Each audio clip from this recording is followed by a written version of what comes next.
শহরের কোলাহল থেকে কিছুটা দূরে এক জনাকীর্ণ বস্তি। চারদিকে টিনের চালের ছোট ছোট ঘর।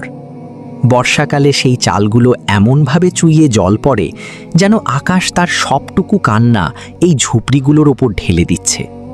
সেখানেই থাকত অর্ক নামের এক কিশোর।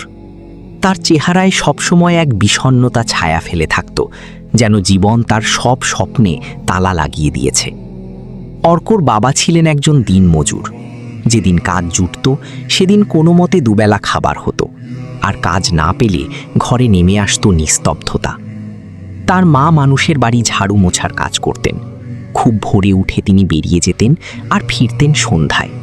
কিন্তু তার মুখে ক্লান্তির চেয়ে দুশ্চিন্তার ছাপই বেশি থাকত। শহরের এই আকাশ ছোঁয়া মহার্ঘতার মাঝে তাদের দিন কাটত বড় কষ্টে। এক সন্ধ্যায় অর্ক ঘরে ফিরে দেখল তার মা ক্লান্ত হয়ে উনুনের পাশে বসে আছেন, বাবা বিছানায় শুয়ে শূন্য দৃষ্টিতে তাকিয়ে। সেদিনও বাবা কোনো কাজ পাননি। অর্ক মাকে জিজ্ঞেস করল খাবারের কথা। মা ক্ষীণ স্বরে জানালেন যে খুব সামান্য আটা ছিল, তা দিয়ে কয়েকটা শুকনো রুটি আর আলুর তরকারি করেছেন। অর্ক খাবার খেলো ঠিকই, কিন্তু তার মন ভরল না। প্রতিদিনের এই অভাব তাকে কুঁড়ে কুঁড়ে খাচ্ছিল। বাইরে যখন সে তার বয়সী ছেলেদের ভালো পোশাকে ঘুরতে দেখত, তখন তার বুক ফেটে কান্না আসত। সে মনে মনে ভাবত, কেন সে কোনো ধনী পরিবারে জন্মালো না? কেন তাকেই এই চরম দারিদ্র্যের বোঝা বইতে হচ্ছে? সেই রাতে অর্কর মন খুব ভারী হয়ে উঠল। বাবা মায়ের এই অসহায়ত্ব দেখে তার রাগ আর অক্ষমতা একসাথে উথলে পড়ল। সবাই ঘুমিয়ে পড়লে সে নিঃশব্দে ঘর থেকে বেরিয়ে পড়ল। হাঁটতে হাঁটতে সে শহরের এক ফুটপাতে গিয়ে বসল।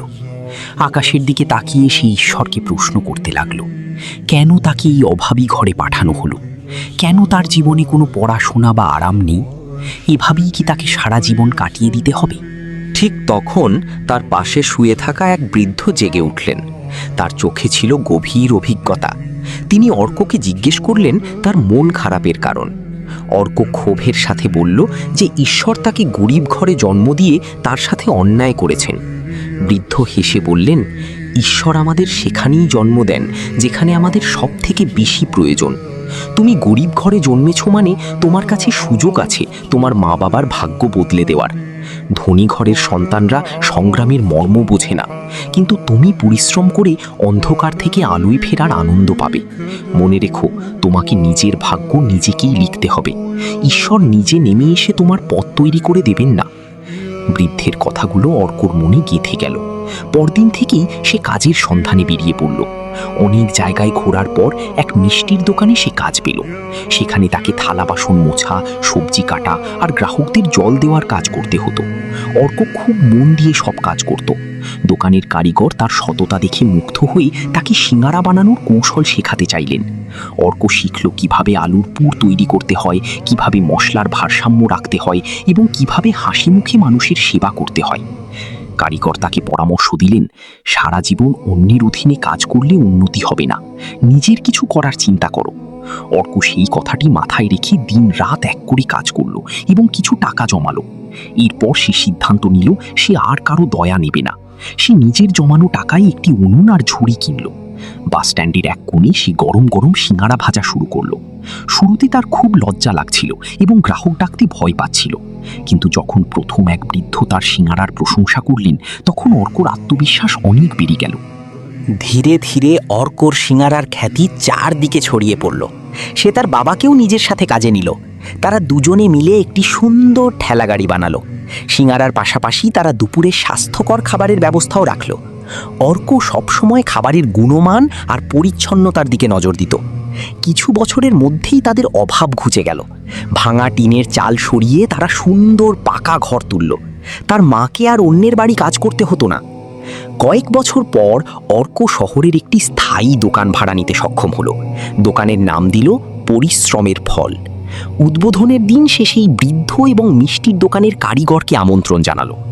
অর্ক এখন শহরের একজন প্রতিষ্ঠিত ব্যবসায়ী।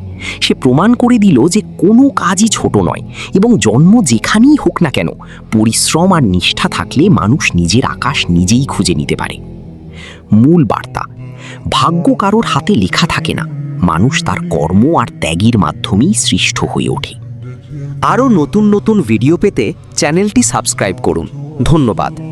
কমেন্ট করে জানাবেন আমাদের ভিডিওগুলো আপনার কাছে কেমন লাগে। ঘরে পাঠানো হলো। কেন তার জীবনে কোনো পড়াশোনা বা আরাম নেই? এভাবেই কি তাকে সারা জীবন কাটিয়ে দিতে হবে? ঠিক তখন তার পাশে শুয়ে থাকা এক বৃদ্ধ জেগে উঠলেন। তার চোখে ছিল গভীর অভিজ্ঞতা। তিনি অর্ককে জিজ্ঞেস করলেন তার মন খারাপের কারণ। অর্ক ক্ষোভের সাথে বলল যে ঈশ্বর তাকে গরিব ঘরে জন্ম দিয়ে তার সাথে অন্যায় করেছেন। বৃদ্ধ হেসে বললেন, ঈশ্বর আমাদের সেখানেই জন্ম দেন যেখানে আমাদের সব থেকে বেশি প্রয়োজন। তুমি গরিব ঘরে জন্মেছ মানে তোমার কাছে সুযোগ আছে তোমার মা বাবার ভাগ্য বদলে দেওয়ার।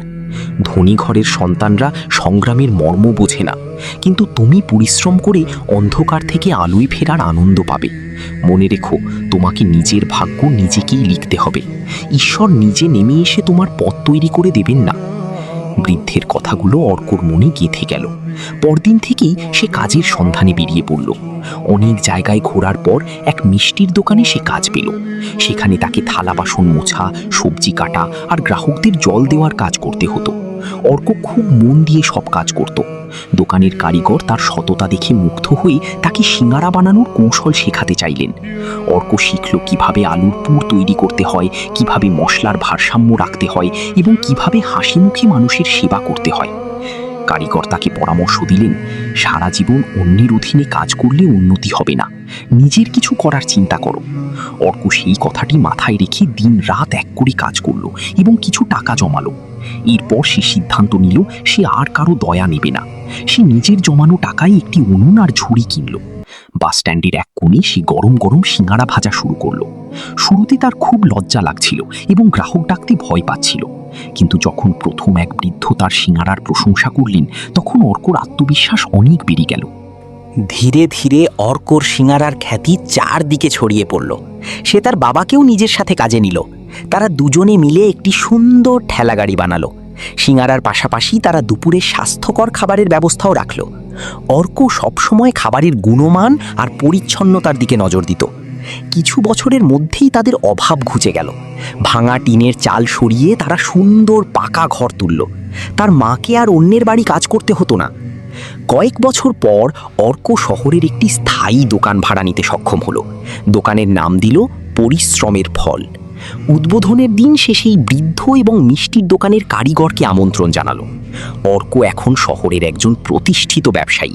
সে প্রমাণ করে দিল যে কোনো কাজই ছোট নয় এবং জন্ম যেখানেই হোক না কেন, পরিশ্রম আর নিষ্ঠা থাকলে মানুষ নিজের আকাশ নিজেই খুঁজে নিতে পারে।